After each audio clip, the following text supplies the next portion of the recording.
respectful dialogue with all of the parties involved. And I think that that's what's important. I think what happens with these discussions, specifically with our students, is that people take specific sets of information and they throw it out there in a line separated from the context of the story to rile people up. And I think that's the biggest problem. And I think that that's what happens within our university constantly, and I think that that needs to change. And I think that's the biggest problem with this athletics topic. I am 100% on board with making sure more and more focus is, with the university is directed towards the academic mission. But just saying that we can cut the athletics funding to zero, obviously there's repercussions that no one wants to talk about that will happen to the students. And I think this revolves to a bigger question with the SFRB, and I would agree with Katie with these above and below the line items. I think through the SFRB policy changes, which are going through currently with the university, they should get rid of these distinctions. Right now there are groups that have been receiving funding through the SFRB for years, yet they're still not considered recurring on recurring status. And I would work hard to change that policy as well. Thank you. So Katie, you have 4 minutes for your rebuttal. Whenever you're ready. So to address some of the issues that have come up here, I believe that athletics absolutely should be a self-sustaining department at this university. Currently, they generate 85% of their funding, which means that, I do think the word is subsidized. 15% of their funding, 15% of that $28 million budget is coming in some way from students or taxpayers. And for me, what I would hope to do is work with graduate students, work with the community, work with the media to make sure that that story is told. If there is money going for a reason that isn't valid, we absolutely need to investigate that, find out what's happening, find out where our dollars are going, and hold them accountable for how that money is spent. I asked the Tim Cass, Associate Director of Athletics, I believe is his title, at the Student Fee Review Board hearings. I asked him if student money wasn't going towards, say, free tickets and that kind of thing, if you in fact paid your coaches slightly less, would that money that is currently going towards the coaches be able to be redirected towards student athlete success, towards our free tickets, towards other things that students actually want to see athletics money going towards? And he said yes. So that means that when we're talking about student fee money going towards some part of athletics, it's not just some portion, it's not just the scholarships, it's the entire $28 million athletics budget. And so that's what we need to be sort of holding them accountable for. With regard to Jacob's comment about Haku saying that the athletes are, that athletics is basically, recruiting and retaining minority students, including Native American students, African American, and Latinos.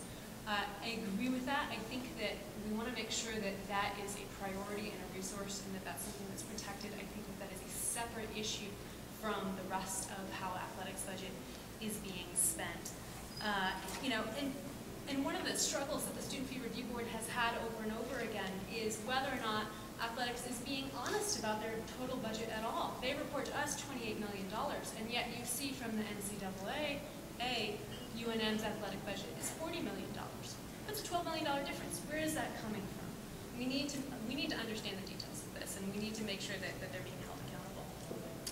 Finally, I just wanted to respond to what Joseph had said, that if students couldn't go to athletics games for free, we would have a riot on our hands. I do not think that that riot would include many graduate students. I personally am not familiar with many graduate students attending games on a regular basis. And in particular, even on the undergraduate level, let's face it, this university is composed of students who, to something to the tune of about 40% of us, are commuting students, something about 40% of us are caring for dependents at home, either children or elders. And why should those students who are so hard-pressed, who are holding down second jobs, that are taking care of their kids, and also trying to afford to go to the university, why should they subsidize somebody's $10 athletics ticket? I'm sorry, that is an entertainment expense. It is not a necessary expense. It doesn't have to do with our education. And that's what our money should be going towards. All right, so this next question will be directed towards Patricia.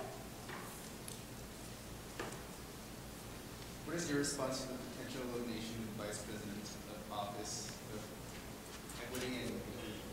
What do you think the role of the Office of Equity and Inclusion should be? The response to the possible elimination. Can you repeat it? What is your response to the potential elimination of Vice President of Office of Equity and Inclusion?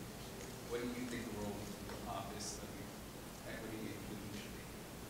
Well, first of all, again, this is another example of an office that represents the majority of the student population and the interests of all of the student population, because it is in the interest of the entire student body that we have access, that we have equity, that we have inclusion, that we have fairness, that we have parity, and that we have equality. There's got to be some body within our institution that is ensuring that we are recruiting, that we are retaining, and that we are promoting professional and career development on behalf of all of our students. Too many times, these offices are easy scapegoats whenever we're under a budgetary crisis. The very first place it's looked at, and we're seeing that in terms of just students. Who's being asked to carry the burden of this budgetary crisis right now? The students.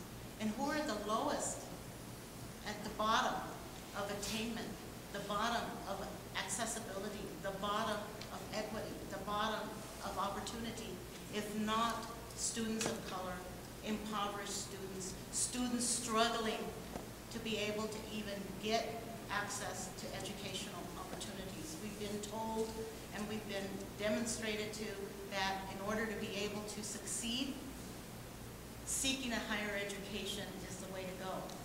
So we have to be able to have an institution within this institution to safeguard the constitutional protections, to safeguard our state laws and regulations that protect our students' equity, our students being in parity with the population, our students having access to those equal opportunities. And the Office of Equity and Inclusion came about in response to major issues that this student body was facing several years ago. This should not have been in response to. This university should have established from the very beginning that Office of Equity and Inclusion. It is only that office and that vice president and their staff that have the ability, the skills, the knowledge, and not only that, but they have the sensitivity, and they come from an understanding that's particular to those populations that have been underserved and underrepresented and have lacked the fair ability and privilege to be able to come to the institution. So the role of that office is to safeguard, to actually be the conscience for the university overall, to actually be the place, the safe place, the safe haven for students to be able to seek that protection and to be able to have a place to go in the event that they feel that they have not been part of these opportunities, that they have not been afforded access, and that in any form or fashion they feel that they have been discriminated against no matter how. And so that's an institution itself. But you see, this is part of the bigger picture. This is part of the whole global picture, not just nationwide, internationally, but statewide. There's a concerted effort to place again the burden of budgetary crisis on the most vulnerable.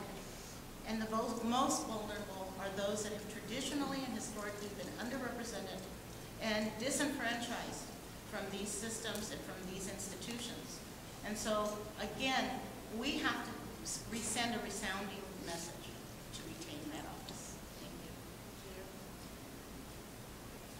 So I'll just continue down the list the way the order has been going, with Jacob going next, and Leslie, the candidate, think that that's not fair. We should just be in order. Just give everyone a chance to. Thank you. And Patricia.